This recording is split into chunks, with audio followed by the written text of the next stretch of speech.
Salam alaikum wa rahmatullahi ta'ala wa barakatuh.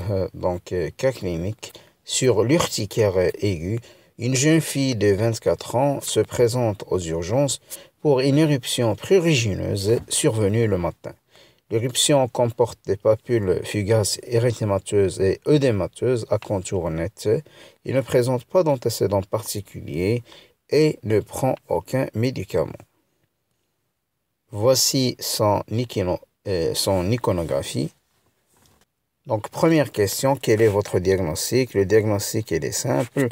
Devant les images de papules, de érythème, donc à contour net, avec prurite, survenu de manière aiguë.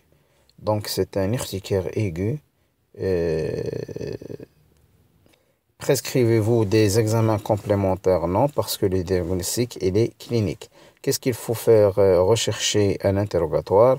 Il faut rechercher la notion de consommation d'aliments histamino-libérateurs, notamment le poisson, le porc, les œufs, les crustacés, le lait, les tomates, les fraises, le chocolat, les arachides, les noisettes, l'alcool, les fruits exotiques, les colorants, les antioxydants. La charcuterie, les fromages fermentés, les fraises, les bananes, les fruits à coque. Cherchez aussi la consommation de médicaments, notamment les bêta-lactamines, les anesthésiques, les anti-inflammatoires non stéroïdiens, les produits de contraste iodés et les vaccins. La consommation des IEC aussi peut donner un angioœdème. Ne pas oublier la consommation de cacahuètes. Il faut rechercher aussi la présence de comorbidités, un asthme, un traitement antihypertenseur, notamment les IEC. La recherche de fièvre, la recherche d'infection, la recherche de consommation d'alcool. Donc, devant un urticaire aigu, deux cas de figure, ou bien c'est un urticaire isolé ou un urticaire associé. Recherchez la présence d'angioœdème laryngé, la recherche d'anaphylaxie, la notion d'hypotension orthostatique, syncope et ou bronchospasme, des signes gastro-intestinaux avec exposition probable à un allergène. Donc, si c'est un urticaire aigu, isolé, donnez des antihistaminiques H1, 5 mg à renouveler si nécessaire, en IVL ou par voie orale. À la sortie, un anti-H1, 5 mg, un comprimé 2 fois par jour pendant 7 jours. Si persistance, 10 mg, c'est-à-dire 2 comprimés 2 fois par jour pendant 7 jours, Péros. Quels sont les diagnostics différentiels devant un urticaire aigu? Donc, c'est très intéressant. On a les images de l'atopie devant les images d'atopie cutanée. Par exemple, ici, c'est une atopie cutanée. Là, c'est une atopie, une allergie au latex. Ici, c'est une allergie au contact avec le cuivre. Au contact avec le cuir des chaussettes, des chaussures. Là, c'est la même chose, c'est un urticaire de contact. Le diagnostic différentiel se pose aussi avec le pemphigus pemphigoïde, qui sont des images bulleuses, mais au départ, on pourra avoir des images d'érythème qui n'est pas surélevé, sans image de bulle, comme ici. La vascularité urticarienne, notez le caractère purpurique. Le dermaphrodisme qui est dû au prurite. L'eczéma aigu du visage. Zona de la face.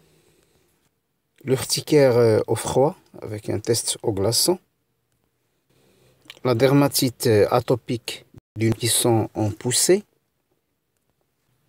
Notez le geste de grattage.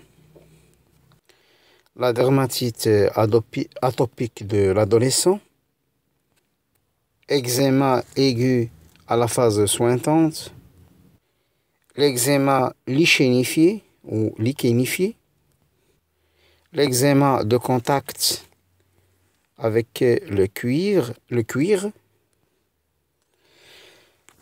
Images sur les antihistaminiques deuxième génération, comme Alora, Airlus, Aerus, Histanorm, et une image sur les antihistaminiques première génération qui sont dotés d'un effet anticholinergique et un effet sédatif, comme Teralen sirop, Primalan sirop, Atarax sirop, Phénergan sirop.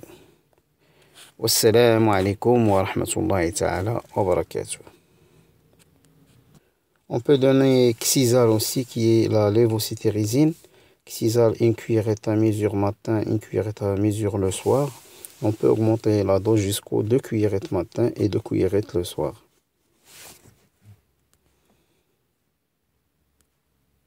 Donc en résumé, devant un urticaire chronique, recherchez les facteurs déclenchants pour éviction ou recherche de maladies associées avec l'interrogatoire et l'examen clinique, notamment les médicaments et les aliments histaminolibérateurs.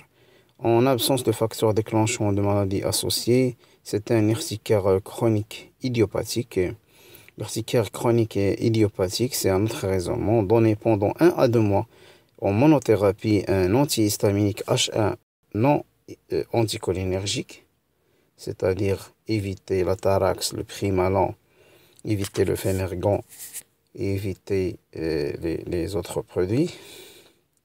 Après 3 mois, évaluation du traitement, si guérison, arrêt progressif de l'antihistaminique H1, si amélioration, poursuite du même antihistaminique, si résistance au traitement, après interrogatoire, examen clinique, un bilan paraclinique NFS, VS, CRP et anticorps anti-thyroperoxydase. On peut passer en monothérapie un autre anti-H1 non anticholinergique, une autre molécule. Par exemple, si on a commencé par la cétérisine changée avec la lévocétérisine ou un autre antihistaminique H1, donc non anticholinergique, ou la bithérapie, un anticholinergique, antihistamique H1 non anticholinergique le matin et un antihistamique H1 anticholinergique le soir, et une évaluation après 3 mois. Si résistance au traitement en thérapie anti-H1 non anticholinergique, 3e molécule, ou bithérapie, autre molécule. En cas d'échec répété du traitement, discussion multidisciplinaire en milieu spécialisé. Wassalamu alaikum wa rahmatullahi ta'ala wa barakatuh.